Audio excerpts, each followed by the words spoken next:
Welcome to Pindar Poetry. We hope you learned something new. In this video, I will show how to make Nachos Bhel at home. Begin by gathering chips, puffed rice, chopped onions, tomatoes, cilantro, chopped masala, tamarind chutney, and green chutney. Break nacho chips into bite-sized pieces and mix with puffed rice for a crisp base. Add chopped vegetables, chutneys, and spices, then toss gently.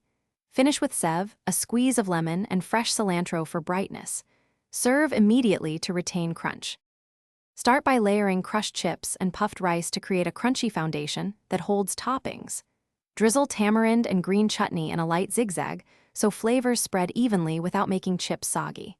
Scatter chopped onions and tomatoes next, then add cilantro and green chilies for freshness and heat. Toss everything gently using a folding motion so chips remain mostly intact. Top with sev just before serving to keep it crisp and lively.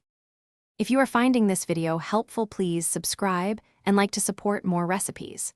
Quick recommendation: the Shark AI Ultra Robot Vacuum is a clever kitchen sidekick with voice control that quietly swoops in to clear crumbs while you taste test Nachos Bhel. It learns your layout and frees you from sweeping, so you can focus on flavor. Check the description for the link and other deals. Now let's get back to the video. For variety, try adding grated cheese or small paneer cubes for creaminess that pairs nicely with chutneys. Brighten the mix with a squeeze of lemon and a pinch of chopped masala to lift flavors instantly. For a smoky or spicy kick, add roasted corn, jalapenos, or a sprinkle of paprika. Keep sev and any delicate garnishes until serving to preserve texture. Enjoy experimenting while keeping the balance of sweet, tangy, and crunchy. Thanks for watching. Consider subscribing if we helped you.